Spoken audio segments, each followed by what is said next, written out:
11 with a story you'll see only on Eyewitness News, Narcan. It's the popular drug that's used to help people who have overdosed on opioids. And while combing through a new report today, we discovered that firefighters in the capital city are administering it more often than aspirin. The stunning numbers truly drive home the reality that is the growing opioid crisis. Eyewitness News reporter Caroline Goggin is live in the studio now with the story you'll see nowhere else. Well, Stephen Shannon, Providence firefighters responded to an overdose call just an hour before they spoke with us today. They say they respond to 3 or 4 of those calls every day when they administer Narcan. When they go out, they're always equipped with a life-saving drug. And according to a new report we found, it's a pretty popular drug here in Rhode Island.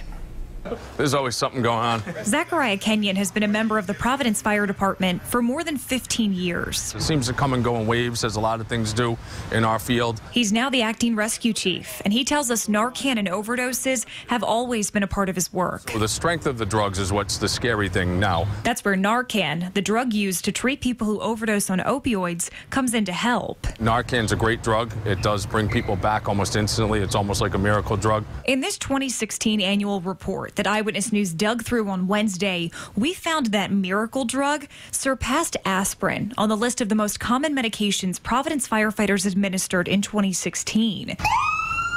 It was used 8.25% of the time. Normal saline was administered 34%. Oxygen was given 22% of the time, and aspirin 7.8%, just shy of Narcan. Aspirin's been the frontline cardiac medicine forever. For that to happen, it's, again, an eye-opener that we do have a real problem. What was also eye-opening, stats we got from the Department of Health. They tell us the number of opioid-related deaths in Rhode Island climbed from 290 in 2015 to 336 last year. Right now in 2017, it stands at 106, but the department says that's not a definitive number. You get a little sad because you're worried about the people, and that's really what we're here for, is the people. Kenyon warns that Narcan may be an effective drug, but it should never be used as a safety net. It's a problem of helping people not go down the path that leads to death. You know, the lives that you see lost, young and old, it's tragic.